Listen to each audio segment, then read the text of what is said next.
अगर आप भारत में नौकरी करते हैं तो ये खबर आपके लिए है। कुछ बहुत बड़े नियम बदल गए हैं।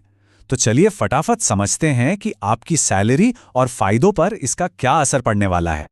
तो देखिए, सरकार ने कुछ नए नियम लागू किए हैं और ये नियम सीधे सीधे आपकी सैलरी, छुट्टियां, यहां तक कि रिटायरमेंट की बचत पर भी असर डालेंगे। तो चलिए एक एक करके इन्हें समझते हैं। तो चलिए सबसे पहले अच्छी खबरों से शुरू करते हैं, क्योंकि इन नए नियमों में पता है कर्मचारियों के लिए कई फायदे भी हैं। सबसे बड़ा और पहला बदलाव है ग्रेच्युटी को लेकर। अरे वही जो कंपनी की तरफ से एक थैंक यू बोनस मिलता है ना। पहले इसके लिए कम से कम 5 साल रुकना पड़ता था, लेकिन अब ये सिर्फ 1 साल की नौकरी के बाद ही आपको मिल सकता है। मतलब साफ है ना? अब कंपनियां उन लोगों को भी वैल्यू देंगी जो उनके साथ शायद कम समय के लिए ही काम करते हैं। दूसरा बड़ा फायदा, काम के घंटे। अब इस पर भी एक लिमिट लग गई है। कोई भी कंपनी किसी भी कर्मचारी से एक हफ्ते में 48 घंटे से ज्यादा काम नहीं ले सकती। मकसद बिल्कुल साफ है, एक बेहतर वर्क लाइफ बैलेंस। और हां, अगर आपसे 48 घंटे से ज्यादा काम करवाया भी जाता है तो कंपनी को उसके लिए डबल पेमेंट यानी दोगुनी तनख्वाह देनी होगी। हेल्थ इंश्योरेंस के मामले में भी अच्छी खबर है। इसका दायरा अब बढ़ा दिया गया है। कर्मचारी अब अपने सास-ससुर और महिला कर्मचारी अपने नाना-नानी को भी कंपनी की पॉलिसी में शामिल करवा सकती हैं। कुछ और नियम भी हैं जो आपकी सुरक्षा बढ़ाते हैं।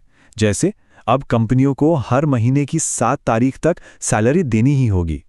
और तो और, अगर काम पर आने जाने में कोई दुर्घटना हो जाती है तो उसका मुआवजा भी कंपनी को ही देना होगा। तो ये सब सुनने में तो बहुत बढ़िया लग रहा है ना? लेकिन कहानी में एक ट्विस्ट है, एक ऐसा पेंच है जो हर किसी की इन हैंड सैलरी से जुड़ा हुआ है।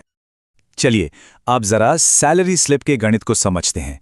देखते हैं कि आपकी जेब में जो पैसा आता है उस पर इसका क्या असर होगा। तो नया नियम ये कहता है कि आपकी जो टोटल सैलरी है, जिसे सीटीसी कहते हैं, उसका कम से कम 50% हिस्सा अब आपकी बेसिक सैलरी होना ही चाहिए। आपको तो पता ही है, पहले कंपनियां इस हिस्से को काफी कम रखती थीं। अब सोचिए, जब बेसिक सैलरी बढ़ेगी तो क्या होगा? आपका प्रोविडेंट फंड यानी पीएफ और ग्रेच्युटी का हिस्सा भी बढ़ जाएगा। क्यों? क्योंकि ये दोनों आपकी बेसिक सैलरी पर ही तो कैलकुलेट होते हैं। और इसका सीधा मतलब क्या हुआ? महीने की सैलरी से अब ज्यादा पैसे कटेंगे। तो फिर आखिर में हमारी जेब पर इसका क्या असर पड़ने वाला है? चलिए इसका निचोड़ समझते हैं। देखिए, ये एक तरह का सौदा है।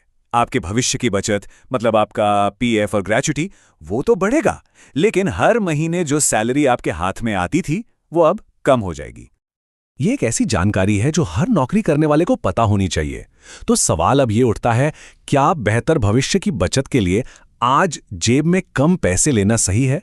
इस बारे में सोचिएगा जरूर।